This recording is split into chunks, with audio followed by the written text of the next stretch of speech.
ঈদের ছুটি শেষ, ফিরতে হবে কর্মস্থলে। তাই তো নারীর টান বুকে চেপে কুষ্টিয়ার কুমারখালী থেকে রাজধানীতে ফিরছিলেন বাসে। কিন্তু কে জানতো সেই যাত্রাই হবে শেষ যাত্রা।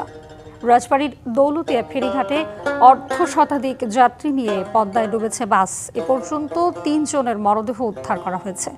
জীবিত ফিরেছেন 10 জন, বাকিদের সন্ধানে চলছে সর্বাত্মক উদ্ধার তৎপরতা। ফায়ার সার্ভিসের পাশাপাশি কাজ করছে উদ্ধারকারী জাহাজ হামজা, বিআইডব্লিউটিসি, নৌ পুলিশ, সেনাবাহিনী, স্থানীয় প্রশাসন সহ সংশ্লিষ্ট সব দপ্তর। তবে বৈরী আবহাওয়ায় উদ্ধার কাজ ব্যাহত হচ্ছে।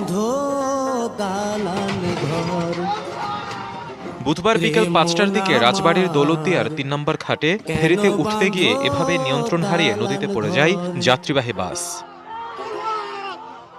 কুষ্টিয়ার কুমারখালী থেকে দুপুর ২:৩০টার দিকে ছেড়ে আসা সৌহার্দ্য পরিবহনের ঢাকাগামী বাসটিতে যাত্রী ছিলেন অর্ধ শতাধিক।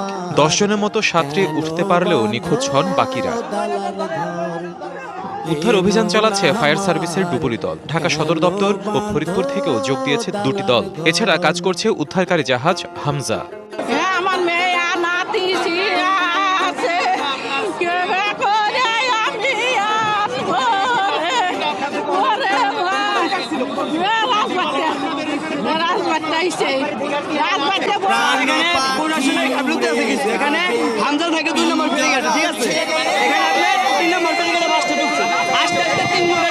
ফায়ার সার্ভিসের ডুবুরি অলরেডি ৩ জন ডুবুরি নিচে নেমে গেছে। আপনি দেখতে দেখতে আরেকজন ডুবুরি গেছে। আমরা যেমনটি এখনো শুনেছি যে আমাদের সৌহার্দ্য একটি পরিবহনের বাস যেটি পাংশা উপজেলা থেকে রওনা হয়েছিল এবং তারা ফেরিতে ওঠার সময় নদীতে পড়ে গিয়েছে।